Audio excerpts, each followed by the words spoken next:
Capítulo 4. A busca por uma ciência histórica no século XIX. Qual é a causa de um evento histórico? Como determinamos quais foram os fatores essenciais para que ocorresse uma mudança cultural, uma crise, uma revolução? Como diferenciamos eventos importantes de eventos irrelevantes? Na busca por construir uma disciplina histórica que fosse absolutamente objetiva e científica, alguns historiadores do século XIX construíram um modelo de pensar e organizar os eventos do passado, que visava explicar a história, mas a partir de uma redução da importância das reflexões teóricas e filosóficas. Isso acabou gerando modelos explicativos bastante simplificadores. Neste capítulo, estudaremos duas escolas influentes do período, a liderada pelo alemão Ranke, e a francesa denominada metódica, para compreendermos seus modos de pensar a construção dessa ciência histórica. E, em seguida, iremos contrapor as maneiras pelas quais os historiadores ligados a essas correntes pensavam o tema da causalidade com as concepções históricas atuais. Leopold von Ranke. O alemão Leopold von Ranke, 1795 a 1886, é considerado o precursor da história científica, além de importante referência na criação de métodos sistemáticos para a leitura de fontes na busca pela objetividade no trabalho histórico. Foi com Ranke que surgiu uma pretensão fortalecida no século XIX, que durou até as primeiras décadas do século XX e, nos livros didáticos de história no Brasil, até os anos 1980, de que a função de historiadores seria evitar apresentar julgamentos sobre o passado, e alcançar a verdade histórica narrando o que realmente aconteceu. O historiador deve evitar julgamentos sobre o passado. Esta não era uma concepção exclusiva de Ranke. Na verdade, nessa questão, ele estava dialogando com outros pensadores alemães, como Johann Gottfried von Herder. Como vimos no capítulo anterior, o historicismo alemão era contrário à concepção de que existiriam valores universais que poderiam ser aplicados a todas as sociedades. Basta lembrarmos da polêmica sobre o povo mais feliz da história. Ranke, nesse sentido, também era historicista, pois defendia que não se deveria julgar os povos do passado, pois isso seria impor, sobre eles, valores que eram próprios do presente. Assim, a primeira tarefa do historiador seria compreender cada sociedade em sua própria especificidade. Cada época é próxima a Deus, afirmava Ranke, e seu valor não é baseado naquilo que carrega adiante, mas em sua própria existência, em si mesma, o que, de qualquer forma, não exclui a possibilidade de que algo surja dela. Apudwig, 2001. O que realmente aconteceu? Esta é uma das mais famosas frases de Ranke, e não raro aparece grafada em alemão, Wesentliche Wesen. Aparentemente inócua, a frase não apenas sintetiza determinadas concepções rankianas sobre a história como também foi apropriada por seus adversários para caricaturar seu pensamento. Buscar o que realmente aconteceu traz uma pretensão de obtenção da verdade. Afinal, Ranke deixava claro que queria separar o que não aconteceu do que realmente aconteceu, a estrita apresentação dos fatos, contingente e desinteressante que possam ser, é sem dúvida a lei suprema. Ranke, 1824, página 57. Trata-se de um objetivo, convenhamos, bastante ambicioso e que implicava buscar, por meio da análise minuciosa das fontes primárias, como os fatos teriam realmente ocorrido, as verdadeiras motivações dos personagens, bem como a ordem particular dos eventos. Ninguém pode estar mais convencido do que eu, de que a pesquisa histórica exige o método mais estrito, criticismo dos autores, banimento de toda fábula, a extração dos fatos puros. Aputiene, 2012, página 74. Essa é a forma mais comum pela qual a expressão, o que realmente aconteceu, é usualmente analisada. Porém, há mais nela. Vamos compreendê-la em seu contexto original. A história recebeu a tarefa de julgar o passado, de instruir o presente para o benefício das eras futuras. O presente estudo não aspira a tão grandiosas funções. Seu único objetivo é meramente mostrar como as coisas realmente aconteceram. Wiese Gentliche Wesen, Aputoshi, 2011, página 21. Rank afirmava, aqui, que o principal objetivo da história não estava em buscar valores universais ou modelos de comportamento para o futuro, ainda que, a princípio, isso fosse possível. Tratava-se de uma nova referência à concepção historicista de compreender a sociedade nela mesma, dentro de sua própria integridade. Dessa forma, buscar o que realmente aconteceu, significava, também, compreender o passado dentro de sua lógica particular, e não impor interpretações ou significados que, originalmente, não estavam presentes. Por sua vez, a busca por compreender o que realmente aconteceu com as sociedades do passado, ou seja, tanto a verdade dos fatos quanto os significados para aqueles povos, exigia um comprometimento com a leitura correta e precisa das fontes, fundada em uma metodologia.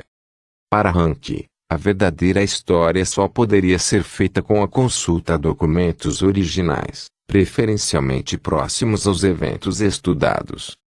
Em texto de 1824, definiu assim as fontes utilizadas em seu estudo sobre as nações latinas e alemães entre 1494 e 1515, mas, quais as fontes de tal inédita investigação?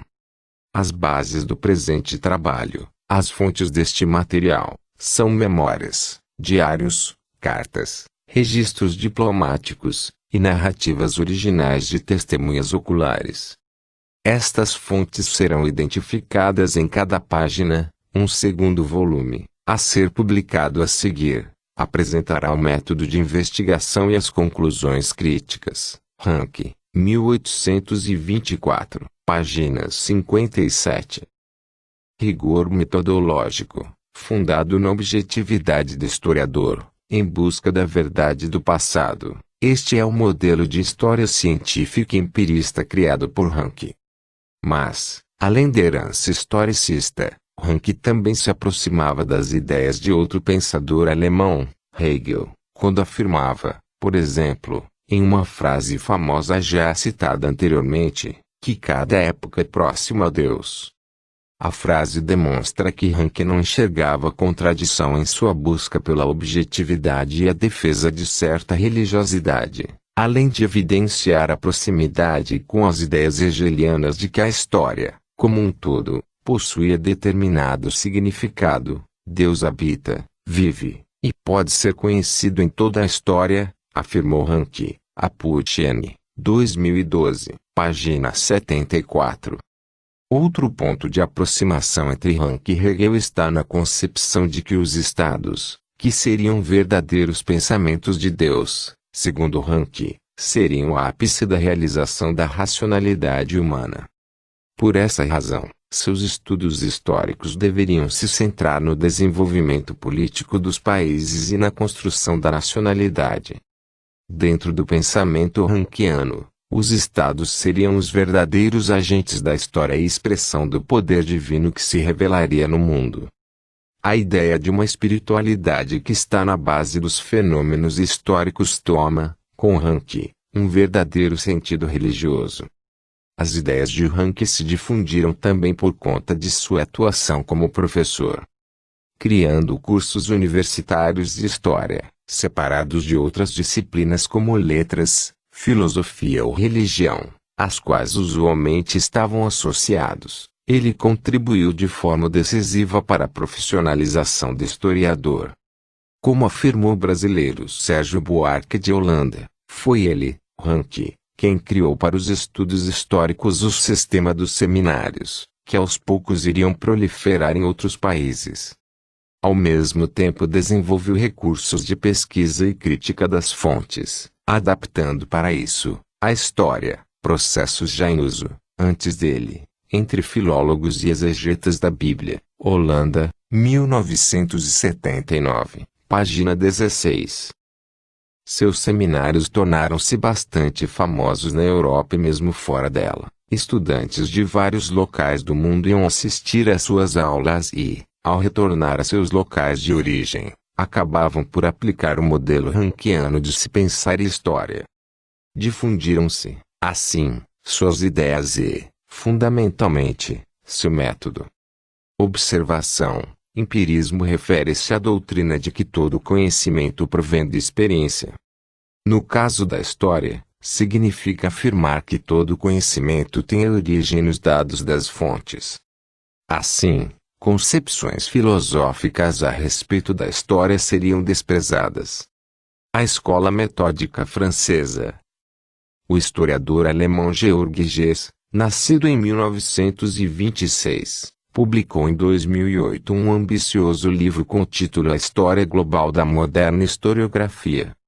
Seu objetivo era descrever o desenvolvimento, a nível mundial, das diferentes escolas históricas. Apenas sobre o século XIX, o livro analisa as várias correntes historiográficas europeias, a influência do nacionalismo entre os historiadores islâmicos, as transformações ocorridas na pesquisa na Índia, as influências de Ranke no Japão, entre outras. Este livro, que tem em mãos, e a grande maioria das obras de história da historiografia à disposição no Brasil, usualmente optam por apresentar o desenvolvimento do pensamento histórico na segunda metade do século XIX, a partir de uma perspectiva bem específica. Apresenta-se o trabalho de Ranke e, a seguir, passa-se a discutir a historiografia francesa, iniciando-se com a escola metódica, que veremos neste capítulo, seguindo-se a escola de análise, que veremos no capítulo 6. Porque, do grande número possível de perspectivas historiográficas, estaremos nos centrando nos franceses. O que eles têm de especial? Afinal, é comum que a maior parte dos livros de história da historiografia produzidos na Inglaterra ou nos Estados Unidos, por exemplo, não dê um grande destaque à escola de análise e mal citem os chamados metódicos. O grande número de nomes franceses que encontramos nas bibliografias históricas no Brasil ainda nos dias de hoje se explica não porque tenham produzido uma visão histórica universalmente revolucionária. Vários historiadores, em diferentes países, produziram visões semelhantes, mas por sua profunda influência no Brasil, desde o século XIX, a qual, apesar da globalização, de certa forma ainda persiste. Essa influência começou com a presença do modelo metódico de pensar a produção histórica tanto nos cursos de graduação em História quanto na produção de livros didáticos no Brasil. Aliás, antes da existência de manuais nacionais de história, ainda no século XIX, os estudantes utilizavam os próprios títulos franceses nas aulas. E mesmo hoje existem vestígios de sua presença. Não é difícil encontrar, por exemplo, livros didáticos brasileiros que apresentem capítulos sobre as dinastias merovingias e capetingias francesas, e possivelmente você aprendeu que a chamada Idade Contemporânea iniciou em 1789, com a Revolução Francesa, uma divisão histórica que foi inventada na França, importada pelo Brasil, e está longe de ser consenso mundial. Assim, estudamos os metódicos por sua importância relativa, e não absoluta. O modelo histórico que construíram acabou sendo importado pelo Brasil e, para entendermos a historiografia nacional, estudá-los é importante. Então quem foram os metódicos e o que defendiam?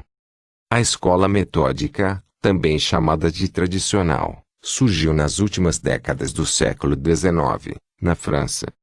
Buscando construir um modelo de história absolutamente científico, inspirou-se tanto nas ideias de Ranke quanto do positivismo para criar uma tradição historiográfica fundada no rigor metodológico. Tudo o que não estiver provado deve permanecer provisoriamente duvidoso, defendeu Charles Segnobus, 1854 a 1942, um dos principais divulgadores desse modo de pensamento. O positivismo e a história. A filosofia positivista afirmava que todo conhecimento só seria válido se partisse de informações capturadas pelos sentidos humanos e analisadas racional e logicamente. Para os positivistas, apenas as informações construídas pela ciência, que poderiam ser testadas e verificadas, eram verdadeiras. Trata-se de um modelo de pensamento ligado ao filósofo francês Auguste Comte, 1798 a 1857, que pretendia construir um conhecimento sociológico das sociedades, procurando determinar as leis que as regeriam, seguindo-se o método científico.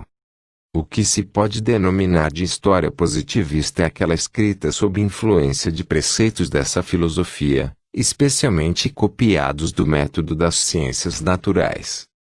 Para o historiador positivista, a própria maneira de produzir história seria a única verdadeiramente objetiva, neutralidade diante dos eventos para manter a objetividade, agregando dados e informações, evitando julgar o passado, listando os fatos obtidos em cronologias, e unindo-os em uma narrativa, que consideravam isenta e objetiva, apegando-se ao particular e específico, recusando-se a generalizações, centrando-se na história política, tanto por ser a que mantinha relação com o Estado, considerado o principal agente histórico, quanto por se relacionar a eventos que poderiam ser datados precisamente, como a queda da Bastilha, 14 de julho de 1789, ou a independência do Brasil, 7 de setembro de 1822. Porém, não houve desenvolvimento pleno de escola histórica positivista. Acabou por se configurar mais como um adjetivo que serve para designar determinadas práticas historiográficas que seguiam, integral ou parcialmente, preceitos do positivismo. Ranke teve aspectos de seu trabalho definidos como positivistas. Os historiadores da chamada escola metódica francesa são, por vezes, também denominados historiadores positivistas. Os princípios teóricos do positivismo são hoje considerados ultrapassados para os estudos históricos, sua noção simplista de fato, sua necessária linearidade cronológica, o apelo ao político como o único tema possível, a crença na existência de uma única verdade a ser obtida pelo estudo do passado, e sua ingênua concepção de objetividade, são alguns dos aspectos do pensamento positivista superados pelos atuais estudos históricos. O principal veículo divulgador das concepções metódicas de história surgiu em 1876, quando foi criada a Revista Histórica, por Gabriel Monod, 1844 a 1912, e Gustave Fagnès, 1842 a 1927. Apresentou-se, inicialmente, como uma ruptura ao modelo histórico romântico de escrita da história, caracterizada pelos trabalhos de Jules Michelet, 1798 a 1874. Considerado um modelo pouco objetivo, afinal, Michelet claramente escrevia como um apaixonado pela história e pela França. Os metódicos afirmavam basear suas concepções no modelo rankiano. O seminário, na Alemanha, é a verdadeira escola dos historiadores, afirmou Segnobus, 1934, página 90. O objetivo da escola metódica, segundo Monod, era fazer da história uma ciência positiva. E isso significava adotar determinada atitude científica fundada na busca pela objetividade dos eventos, e não no julgamento do passado.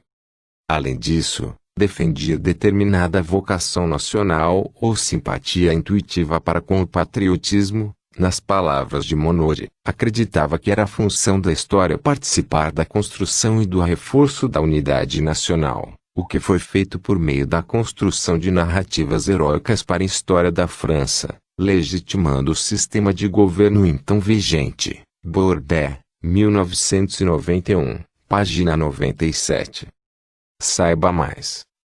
ao tomar para si a função tanto de construir uma história científica, quanto de contribuir para a união nacional. No caso da França, a escola metódica influenciou fortemente os estudos históricos, participou de escrita de manuais escolares, definiu temas e abordagens, construiu maneiras específicas de se ensinar e estudar história. Essa foi uma influência duradoura, que se refletiu também no Brasil. Mas, além disso, influenciou também o ensino superior de história, com a organização de cursos e a publicação de um influente manual para estudantes, Introdução ao Estudo da História, escrito por Charles Langlois, 1863 a 1929, e Charles Segnobus, e lançado originalmente em 1898. Nesse manual, procuravam ensinar seu pensamento a respeito da história, bem como os métodos que consideravam adequados à abordagem de documentos. No Brasil, esse livro ainda era publicado em 1946, o que mostra a extensão de sua influência no país.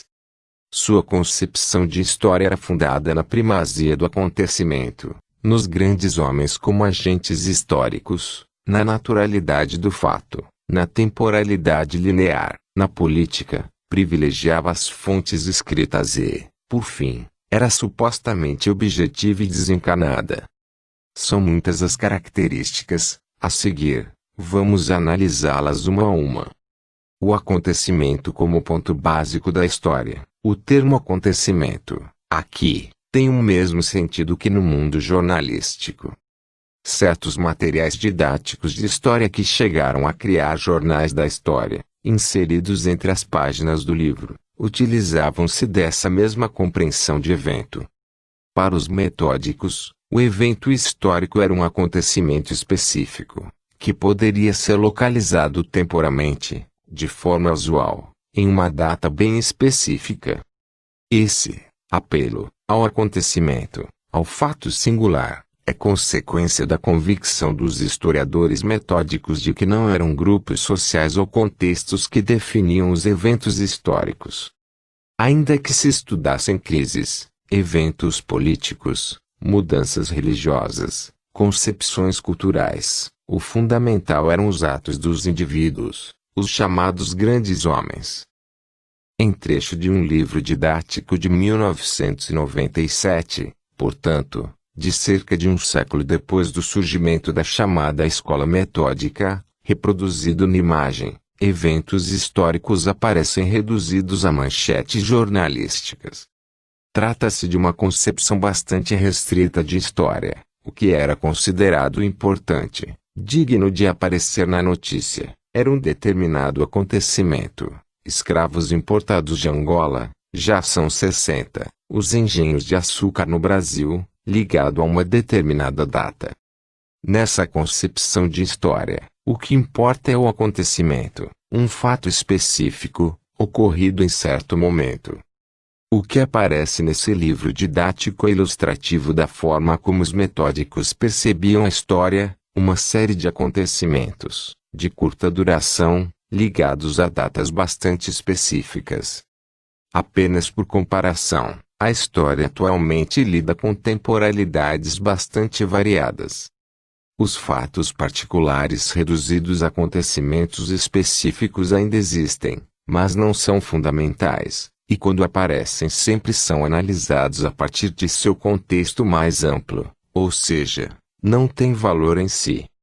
Os grandes homens, se história era sinônimo de política, consequentemente os principais personagens desse modelo historiográfico eram aqueles que atuavam politicamente, reis, imperadores, generais que se denominam genericamente de grandes homens eram, para os metódicos, os verdadeiros agentes históricos. Não se considerava, usualmente, que a população comum fizesse história ou que contextos condicionassem as escolhas. Valorizavam-se as ações individuais. O fato natural, para os metódicos, o fato histórico era algo que existia por si só e bastava o historiador ir às fontes para descobri-los.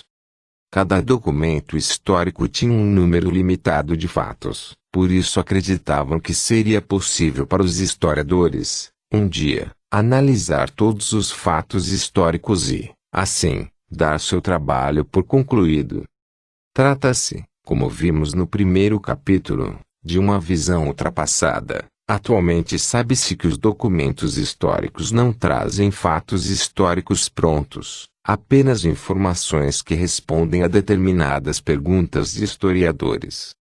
Temporalidade linear. Para os metódicos, a temporalidade era linear. A um acontecimento seguia-se outro, usualmente entendido como causa, de uma maneira progressiva e uniforme, semelhante à derrubada de uma fileira de dominós. Os eventos históricos eram narrados, assim, como se tivessem determinado objetivo ou finalidade.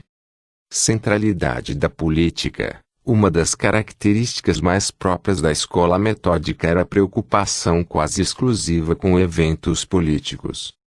Contextos sociais e econômicos interessavam pouco, pois, acreditando que o Estado era o objeto central da história, tornava-se essencial compreender seu surgimento, desenvolvimento, crises, e sua formação. É por isso que datas específicas, como assinaturas de tratados, declarações de guerra, fundação de cidades, eram essenciais para um historiador metódico. As fontes escritas, sem documentos, sem história, afirmavam Langlois e Segnobus, 1904, página 17. Porém, sua concepção de documentos, comparando-se com a atual, era bastante restrita. Para os metódicos, as fontes primárias privilegiadas eram os textos de instituições, como o Estado, ou a Igreja, que fossem escritos. Outros objetos eventualmente eram utilizados, tanto que fazia parte da formação do historiador metódico, o estudo de disciplinas como heráldica, que estuda o significado dos brasões, e numismática, que se especializa em moedas e medalhas. Tais documentos eram, porém, complementares, e não substituíam a autoridade dos textos. A presença da escrita em uma sociedade, portanto, tornava-se sinônimo da possibilidade de história. Não é à toa que, por essa razão, os povos sem escrita acabaram sendo denominados, de forma genérica e imprecisa, como pré-históricos. A história objetiva e desencanada, o rigor do método era uma das principais características dessa escola histórica, daí, aliás, seu nome. Para os metódicos, o cuidado minucioso com as fontes, o respeito estrito às datas, aos eventos e aos personagens e a construção de uma crítica dos documentos eram as principais atividades do historiador, o primeiro grupo de investigações preliminares, que se debruça sobre a escrita, a linguagem, a forma, a fonte, constitui o domínio especial da crítica externa. A seguir, vem a crítica interna. Busca, com a ajuda de analogias emprestadas especialmente da psicologia geral, reproduzir os estados mentais que passavam pela mente do autor do documento. 1. O que ele quis dizer. 2. Ele acredita no que disse. 3. Era justificável crer no que ele acreditava? Segnobus, 1904, página 66 a 7. Para os metódicos, esse rigor metodológico era a garantia tanto da objetividade quanto das verdades obtidas com o estudo da história. Dava certeza da correta interpretação dos documentos, e da real intenção dos agentes históricos, e prevenia os preconceitos dos historiadores. O que pretendiam com esse modelo era atingir nada menos que a verdade. Nós não mais vamos à história por lições de moral, nem por bons exemplos de conduta, nem mesmo por cenas dramáticas ou divertidas. Nós entendemos que o valor de toda ciência consiste em ser verdadeira, e o que pedimos da história é a verdade, e nada mais. Segnobus, 1904, página 331. A citação anterior tem um dado curioso, porém. No texto original, há uma nota de rodapé na qual Langlois afirma que, ao serem perguntados, em julho de 1897, a qual propósito serve o ensino da história, 80% dos alunos de bacharelado em História responderam, para promover o patriotismo. Trata-se de uma incoerência nesse desejo de metódico de objetividade, embora os metódicos não o compreendessem desse modo. Ainda que buscassem construir uma ciência e vissem seu método como um caminho trabalhoso, mas seguro, em direção à verdade, seus textos dialogavam com a formação dos nacionalismos europeus. Tratavam-se, portanto, de textos pouco isentos, pois compartilhavam do objetivo de construir heróis, valorizar eventos históricos, construir narrativas memoráveis. Eram nacionalistas e, por isso, escolhiam uma perspectiva favorável, e não raro laudatória, quando narravam os acontecimentos do próprio país. Ligado a essa história, pretensamente objetiva, estava seu caráter, na falta de um termo melhor, idealmente desencanado. Com isso, se quer dizer que os historiadores metódicos acreditavam que existia uma separação radical entre sujeito, que analisa, e objeto pesquisado, ou seja, entre presente e passado. O historiador se colocava quase como um espírito, um fantasma que viajava ao passado e estudava os acontecimentos como se os testemunhasse de uma posição privilegiada. Esses historiadores não acreditavam que levavam preconceitos aos documentos, ou eram por eles influenciados, viam suas obras como expressão da objetividade, do desinteresse e, em síntese, da verdade. Historiadores não podem modificar os eventos do passado. Porém, sabe-se atualmente que, ao analisarem os documentos históricos, carregavam consigo visões de mundo e preconceitos próprios da época. E, mais do que isso, levavam às questões do presente que deverão ser respondidas pelos documentos. Presente e passado estão sempre próximos, e as concepções do primeiro interferem na compreensão do segundo.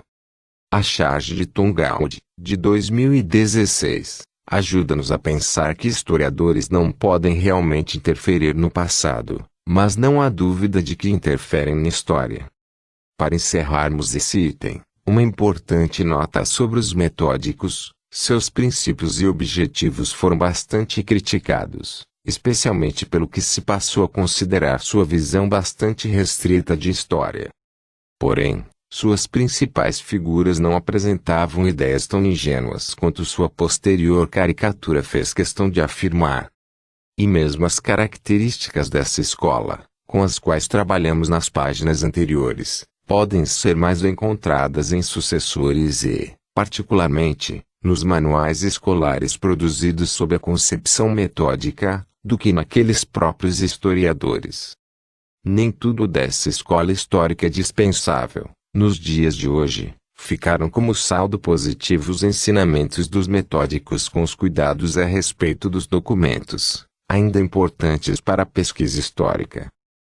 A ideia de causa, em História. Um livro didático de História para o antigo ginasial, atual sexto ou nono anos, de 1965, escrito a partir dos princípios da escola metódica, apresentava, ao final de um capítulo sobre a abolição da escravatura, a seguinte atividade a ser realizada pelos alunos. Notam-se, nesses exercícios, algumas das concepções da escola metódica.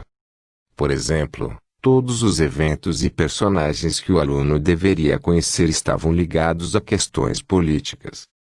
Tratava-se de uma atividade que, além disso, valorizava a mera memorização de fatos, nomes e datas.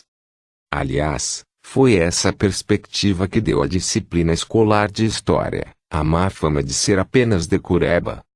Isso, porém, é consequência de uma especificidade desse modelo de se compreender a história. O importante era o dado positivo, o fato, notadamente o político, e, considerando-se que a concepção científica queria expulsar do estudo da história qualquer forma de filosofia, Por considerar que não era uma atitude objetiva, seguia-se que não havia análise histórica, busca por relações entre eventos, compreensão teórica aprofundada.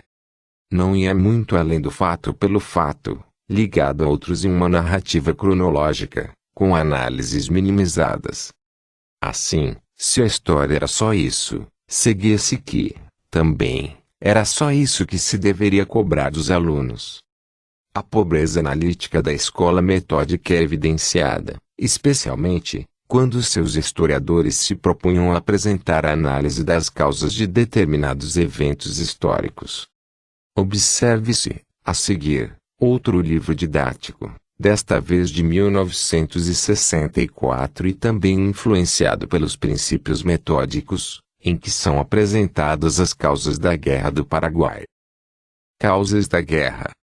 Primeira, a causa verdadeira foi a ambição de Lopes com o sonho do Paraguai maior.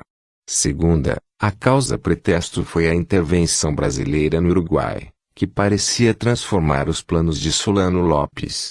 Terceira, a causa imediata foi o aprisionamento do Marquês de Olinda, Deus, 1964, página 63. Vamos nos centrar aqui, na causa que o autor denomina de verdadeira em contraposição a outras que seriam, portanto, falsas, uma apenas pretexto e outra, imediata. Repare que, em primeiro lugar, a causa é de um evento histórico importante, violento e relativamente longo como a Guerra do Paraguai, que durou de 1864 a 1870, teria tido uma única e simples causa, a ação de determinado personagem, um dos grandes homens, o presidente do Paraguai à época, Solano Lopes. Trata-se de uma concepção causal bastante limitada. A história é movida pela vontade de alguns poucos personagens que, por vontades específicas, criam guerras, tratados, alianças, governos. É curioso como, em um livro de história, há muito pouco de história ali, não há qualquer referência a contextos anteriores, a eventos do passado, a transformações que teriam construído aquela situação política e, depois, militar. A busca pela explicação não passava por análises de contextos ou compreensão de estruturas sociais, mas apenas pela ação dos indivíduos e, eventualmente, pela pura casualidade. Um exemplo de esse modelo de interpretação de causa histórica, fundada unicamente na vontade individual e por vezes na própria sorte, foi dada pelo político britânico, Winston Churchill, 1874 a 1965, a respeito do falecimento do rei Alexandre da Grécia, 1893 a 1920, em suas palavras, a mordida de um macaco resultou na morte de 250.000 pessoas. A linha de raciocínio, mordido por um macaco, o rei Alexandre sofreu septicemia e faleceu. Seguiu-se uma conturbação política na Grécia na disputa por sua sucessão e que acabou por enfraquecer a força militar grega diante da Turquia. Precipitou-se uma guerra entre os dois países, a qual levou à morte 250.000 de pessoas. Porém, essa relação de causa e efeito, se o macaco não tivesse mordido o rei, 250.000 pessoas estariam vivas. Entende as transformações sociais como resultantes de uma série de contingências, ou seja, acidentes e mesmo casualidades que se ligam entre si. Não se dizia que, se o nariz de Cleópatra fosse mais curto, Roma não entraria em guerra civil? No trecho da história em quadrinhos mostrado na imagem, os personagens Asterix, Panoramix e Obelix brincam com a suposta beleza do nariz de Cleópatra. Trata-se de uma referência ao pensador Blaise Pascal, 1623 a 1662, que afirmou certa vez, se o nariz de Cleópatra fosse mais curto, a face inteira do mundo teria mudado. O seu raciocínio, se o nariz dela fosse mais curto, não seria tão bonita, se não fosse tão bonita, não teria seduzido Júlio César e Marco Antônio. Se não tivesse seduzido ambos, Roma teria tido um destino diferente e, com isso, todo o Ocidente. Trata-se de uma concepção contingente de causalidade.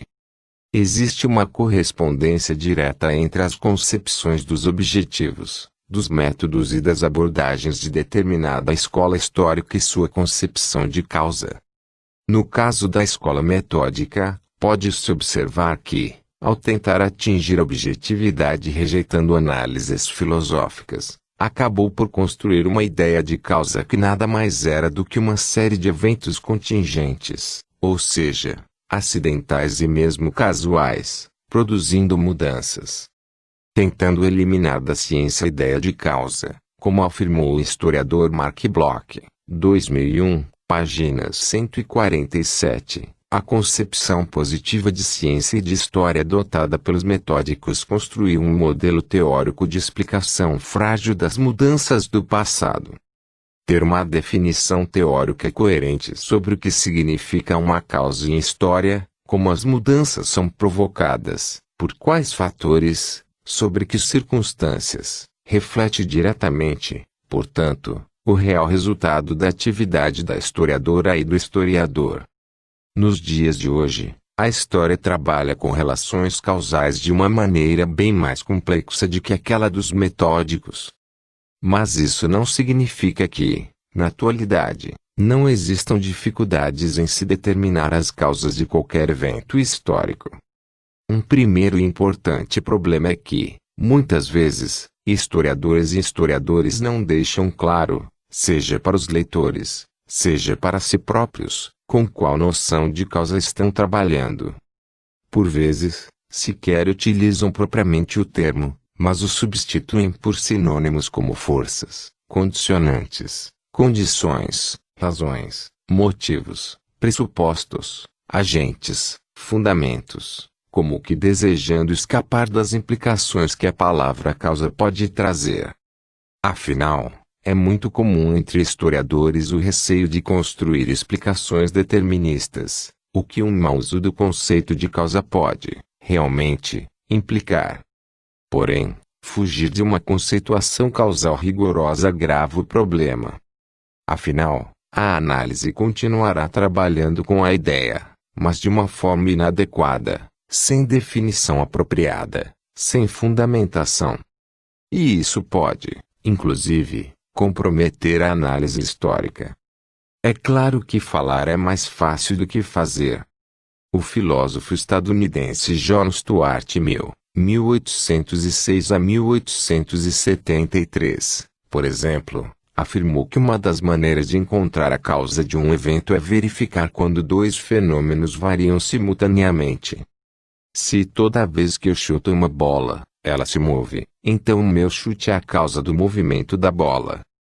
Surgiu dos estudos estatísticos, porém, um ditado famoso: correlação não implica causação. Ou seja, ainda que dois eventos ocorram simultaneamente, não se pode garantir, necessariamente, que mantenham uma relação causal. Há ainda outro problema, próprio dos estudos históricos. Não há dúvida de que eu posso chutar uma bola tantas vezes quanto queira e, assim, medir os resultados. Mas eu não posso fazer a Revolução Francesa acontecer várias vezes para tentar diferenciar os fatos necessários dos fatos suficientes e dos irrelevantes. Então, como fazer? Entramos, aqui, não apenas no reino da teoria, mas da própria filosofia. As discussões filosóficas sobre causalidade são imensas, profundas e longuíssimas. É por isso que procuraremos, nas páginas a seguir, discutir apenas algumas das várias questões importantes para que possamos construir, mais rigorosamente, noções de causalidade em história para os dias de hoje. Motivação como causa. Começamos com outra frase de Mark Bloch, 2001, páginas 149. Os fatos históricos são, por essência, fatos psicológicos. É, portanto, em outros fatos psicológicos que encontram geralmente seus antecedentes. Em 1755, a cidade de Lisboa, em Portugal, sofreu um terremoto que destruiu a cidade, porque isso seria um fato psicológico. Porque tal evento afetou pessoas que estavam em determinado contexto social e cultural. O desastre ambiental, ainda que não tenha sido o resultado de qualquer ação humana, foi inserido dentro do mundo humano. Por isso, tudo que os portugueses fizeram em relação à tragédia esteve de alguma forma relacionado à sua psicologia. Mas há problemas em considerar a motivação humana, sua psicologia, como causa histórica. Vejamos alguns. Individualmente, as pessoas podem agir de forma totalmente não previsível. Ainda que vivam em um tempo e em uma cultura, não se pode determinar como, individualmente, cada pessoa agirá. Não se pode necessariamente confiar que a razão alegada por uma pessoa seja o real motivo para sua ação. Não apenas ela pode estar mentindo, como pode ocorrer que a verdadeira motivação não esteja evidente nem para ela mesma. Corre-se o risco de, ao explicar as ações isoladas de um indivíduo, criarem-se fantasias semelhantes a homo economicus, uma ficção teórica criada para os estudos econômicos que afirma que os seres humanos seriam perfeitamente racionais e lógicos e que, em qualquer interação, sempre buscariam ampliar ao máximo seus lucros. Porém, na vida real, as pessoas não são assim. Seja porque não têm todas as informações disponíveis, seja porque agem conforme outros motivos que não a estrita razão, a partir de valores culturais ou emocionais, por exemplo, ou mesmo pelo simples fato de que não é incomum que as pessoas não sejam muito boas usando apenas a lógica. Um exemplo extremo desse problema é mostrado na imagem a seguir. Na tentativa de utilizar teorias matemáticas para explicar a situação política na Europa no final do século XIX, o cientista político Frank Zagari pressupôs que o líder da Alemanha, à época, Otto von Bismarck, 1815 a 1898, fosse perfeitamente lógico, consciente de todas as ações dos líderes dos outros países, e de todas as consequências possíveis para cada movimento seu. Zagari, em sua análise, criou uma espécie de homo economicus, porém, ligado à história. Os gráficos apresentariam as supostas ações e reações matematicamente possíveis a cada decisão de Bismarck, nas possíveis alianças com os diversos países. Jamais existiu alguém, no mundo, que fosse dessa forma perfeitamente lógico. O sistema de Bismarck. Fonte: Zagari, 2014, página 83. E, ao não serem perfeitamente lógicas, é comum que as ações individuais produzam consequências que são, além de indesejáveis, possivelmente contrárias ao objetivo inicial. Como afirmou o historiador inglês Edward Carr, 1892 a 1982, são fatos sobre as relações de indivíduos entre si, em sociedade, e sobre as forças sociais que, a partir das ações individuais, produzem resultados que nem sempre concordam e, às vezes, se opõem aos resultados que pretendiam. Carr, 2011, página 87. Além disso, ao se buscar explicar a motivação de um único indivíduo, corre-se o risco de cair no voluntarismo próprio da escola metódica, ou seja, o da pessoa que agiria sem sofrer qualquer pressão social ou contextual, como Solano Lopes que, na concepção metódica da Guerra do Paraguai, pareceu simplesmente decidir iniciar uma guerra contra o Brasil.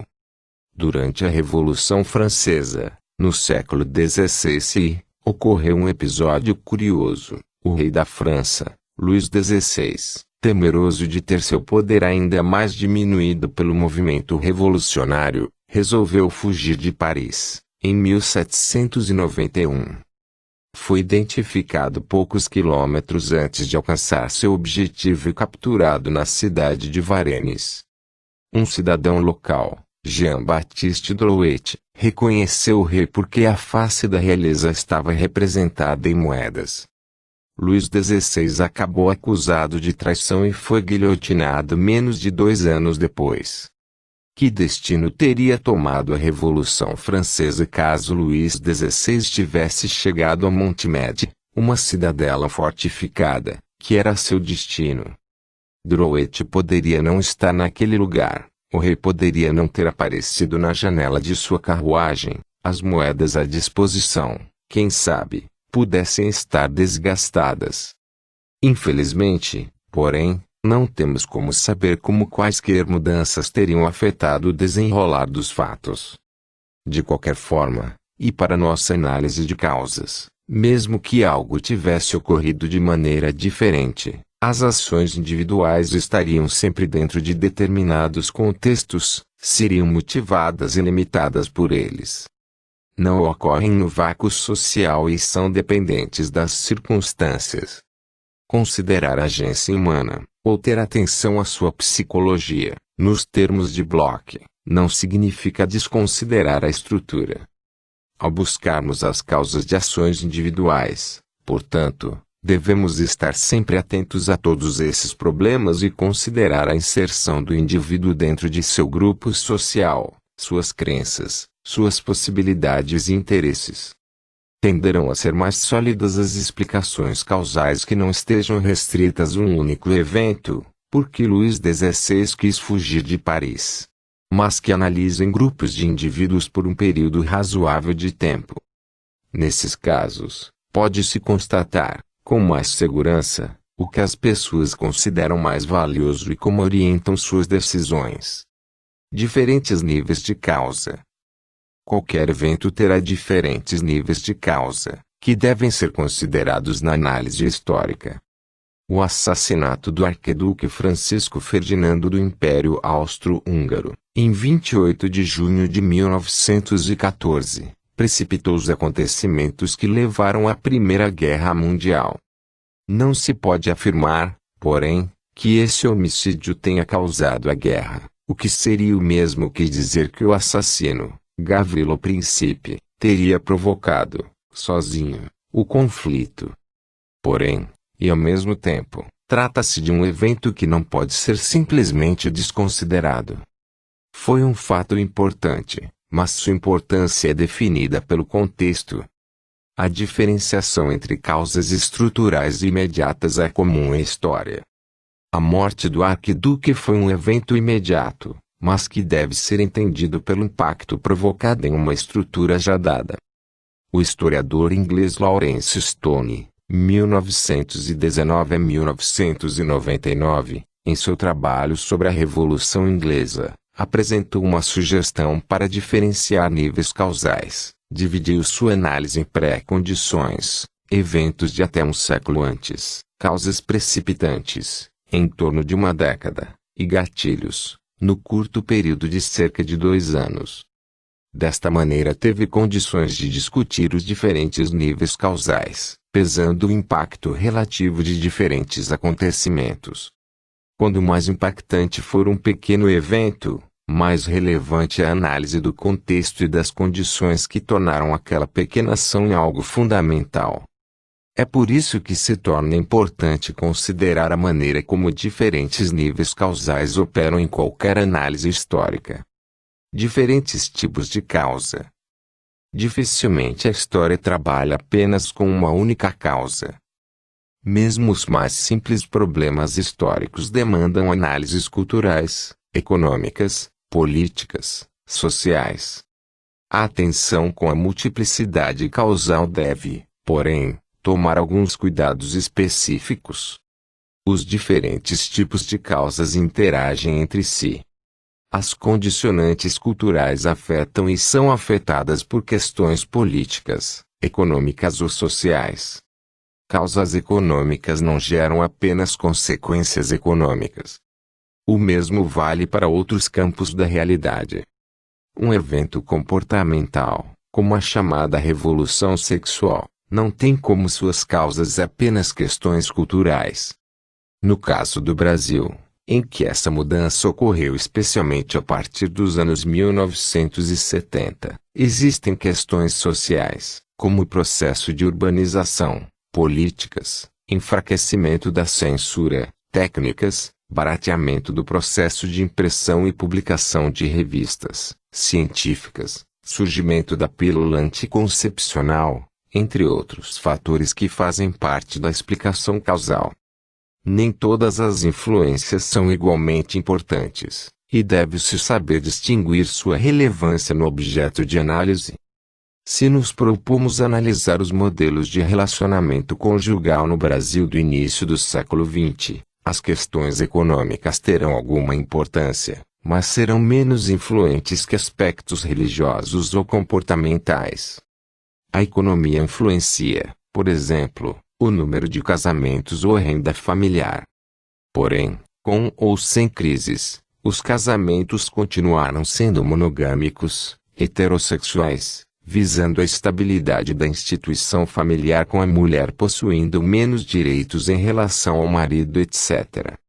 Como ilustração desse problema, o historiador estadunidense David Fisher, nascido em 1935, conta a anedota de um aluno que compareceu a um exame diante de uma banca de professores, munido de um conjunto de cartas, cada uma trazendo uma única palavra: política, econômica, constitucional, religiosa, militar, intelectual, educacional, diplomática, demográfica, cultural, social e miscelânea.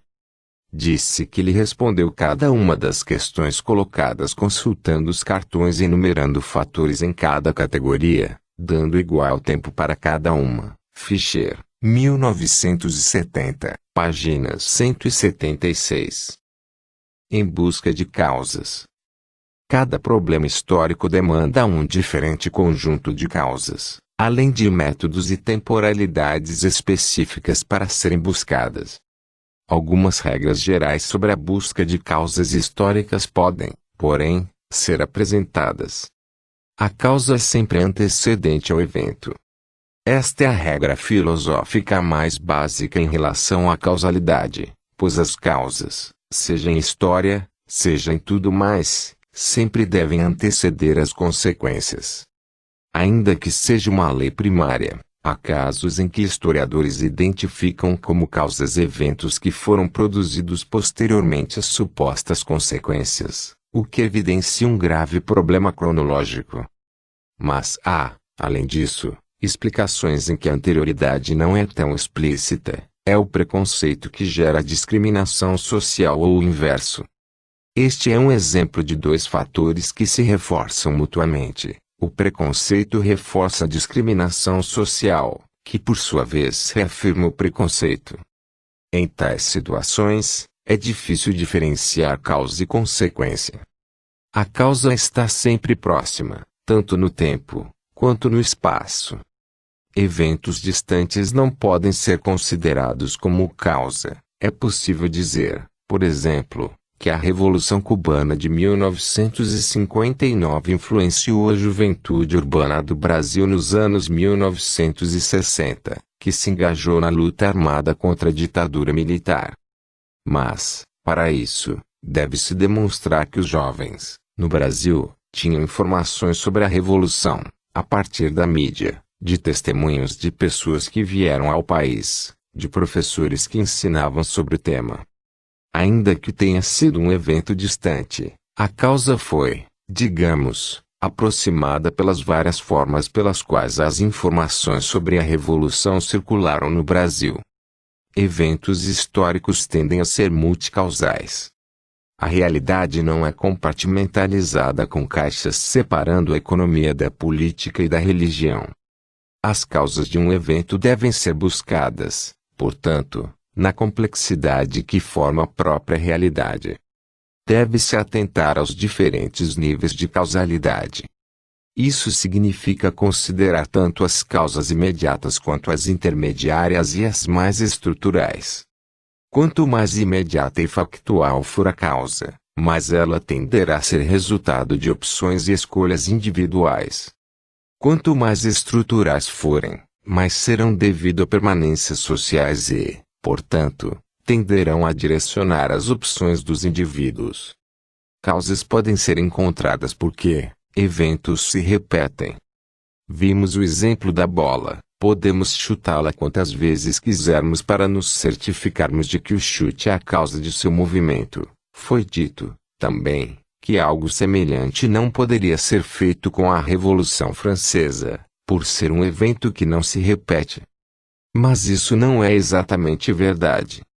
Ainda que só tenha ocorrido uma única vez, vários dos acontecimentos que constituíram a Revolução podem ser encontrados em incontáveis sociedades e períodos. Sabemos, por exemplo, que a desestrutura financeira de um país tende a criar instabilidade política, que injustiças tributárias ou políticas podem levar a protestos, que, diante de uma situação social de medo, podem surgir ações violentas, seja por parte do Estado, seja por parte da população, que novas ideias, quando divulgadas socialmente, podem produzir novas análises da realidade e, talvez, novas ações. Causas são sempre prováveis. Vimos no capítulo anterior que, segundo Voltaire, não existe certeza histórica. Essa é uma afirmação que continua valendo. Todas as explicações causais são sempre prováveis. Caso contrário, cairíamos no determinismo ou, ainda mais grave, na inevitabilidade. A Guerra do Paraguai foi inevitável. A Primeira Guerra Mundial foi inevitável. A ascensão das democracias no Ocidente, no século XX, foi inevitável. Essas são, na verdade, questões metafísicas que não podem ser respondidas por meio da consulta a fontes históricas. São, assim, problemas filosóficos. As causas, em história como em outros domínios, não são postuladas. São buscadas. Bloch, 2001, página 158. Ou seja, devem ser encontradas nos documentos, nas análises, na relação com outros eventos do período. As causas devem concordar com os dados da pesquisa. Da teoria prática. Neste capítulo, trabalhamos com algumas características da escola metódica, especialmente a centralidade do acontecimento, o foco nos grandes homens, e na política, a naturalidade do fato, a temporalidade linear, o privilégio às fontes escritas. Trata-se de um modelo de se pensar a história que, durante muito tempo, foi dominante nos livros didáticos. Atualmente, os manuais educativos procuram estar atualizados em relação às mais atuais correntes historiográficas e, por isso, buscam evitar abordagens que eram comuns à escola metódica. Mas será que, nos dias de hoje, podemos encontrar vestígios daquela abordagem tradicional, fundada no fato, na política e na decoreba? Analise livros didáticos atuais de história, seja do ensino fundamental, seja do ensino médio, e procure identificar exemplos de permanências em textos, abordagens, atividades que ainda são semelhantes ou mesmo idênticas àquelas dos metódicos. Ainda existem livros didáticos que possuem uma concepção de história próxima àquela tradicional. Procure discutir seus resultados e, é claro, identificar as causas que expliquem suas conclusões. Síntese.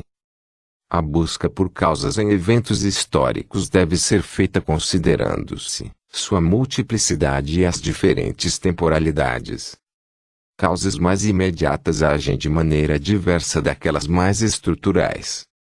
Além disso, deve-se compreender como a noção de causalidade é consequência de determinada concepção mais ampla de história. É por isso que, mesmo os criadores de uma perspectiva dita científica da história, como Ranke, mas especialmente os metódicos, desenvolveram uma concepção bastante limitada de causalidade histórica, consequência de sua visão, também reduzida, do papel da análise teórica nos estudos históricos.